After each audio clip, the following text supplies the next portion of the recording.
బాప్తిస్మం అనేది వ్యక్తిగత అనుభవం. ఇది కుటుంబ అనుభవము, సంఘ అనుభవము కాదు. ఇది ఒక సమూహము యొక్క అనుభవము కాదు. కనుక ఈ భిన్నత్వములో ఉన్న ప్రతి ఒక్కరూ భిన్నముగా పిలువబడ్డారు. ఒకరి పిలుపును మరొకరు ఎప్పుడు హేళన చేయకూడదు. ఒకరి పిలుపును మరొకరు ఎప్పుడు కించపరచకూడదు. చాలా మట్టుకు మీరు యూట్యూబ్లో చూస్తే ఎక్కువ చూసేటువంటి సాక్ష్యాలు ఏముంటాయి? ఎవరైతే ఎక్కువ మరణాపాయకరమైన స్థితిలో నుంచి లేపబడిన వారో, లేదంటే చనిపోయి లేపబడిన వారో, లేదంటే ఎక్కువగా క్యాన్సర్ లాంటి పెద్ద పెద్ద రోగాలు వచ్చి స్వస్థపరచబడిన వారు, లేదంటే మంత్రశక్తులు, ఏదైనా దయ్యముల నుంచి విడిపింపబడిన వారు, ఇలాంటి సాక్ష్యాలకి ఎక్కువగా ప్రజాదరణ ఉంటుంది. ఇవేమీ లేకుండా నేను ఒక మీటింగ్కి వెళ్ళాను బ్రదర్, ఒక మీటింగ్కి వెళ్ళాను సిస్టర్. దైవజనుడు చెప్పిన మాట నా హృదయానికి గుచ్చుకుంది. ఆయన చెప్పినటువంటి సువార్త నాకు కన్విన్సిబుల్గా అనిపించింది. ఇంటికి వెళ్ళి ప్రార్థన చేసుకున్నాను. దేవుడు నాకు మాట్లాడాడు.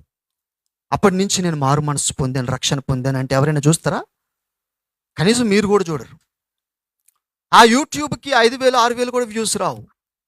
ఎందుకు అంటే ప్రజాదరణ పొందిన సాక్ష్యంలో అద్భుతాలు ఉండాలి, గొప్ప గొప్ప ఆశ్చర్య కార్యాలు ఉండాలి. వాక్యం పట్టుకుందంటే ఎవరు నమ్మరు. ఇప్పుడు నేను చెప్పిన సాక్ష్యంలో కూడా అంతే.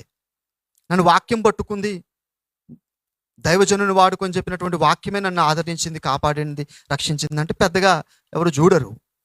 కారణం ఏంటంటే పిలుపును కూడా జనాలు జస్టిఫై చేస్తున్నారు. ఎవరినైతే దేవుడు రక్షించుకున్నాడో వాళ్ళ పిలుపును కూడా ఒకరిది గొప్ప పిలుపు, ఒకరిది తక్కువ పిలుపు, ఒకరిది గొప్ప సాక్ష్యం, ఒకరిది చిన్న సాక్ష్యం అని మనమే బైఫర్కేట్ చేస్తున్నాం, మనమే దానిని వ్యత్యాసపరుస్తున్నాం. కానీ దేవుడు అట్లా కాదు. దేవుడు ప్రతి ఒక్కరిని ఒకే రకమైనటువంటి ఉద్దేశంతో పిలిచాడు. హల్లెలూయా. అందరినీ ఒక చోటకే పిలిచాడు, ఒక దేహములోనికే పిలిచాడు. వేరువేరుగా పిలిచి ఉండొచ్చు. ఒకడు అద్భుతముల ద్వారానే వచ్చి ఉండొచ్చు, కానీ వాడు మరలా వాక్యం దగ్గరికి రావాలి. ఒకడు వాక్యము వల్లే వచ్చి ఉండొచ్చు, వాడు మరలా వాక్యం దగ్గరికి రావాలి.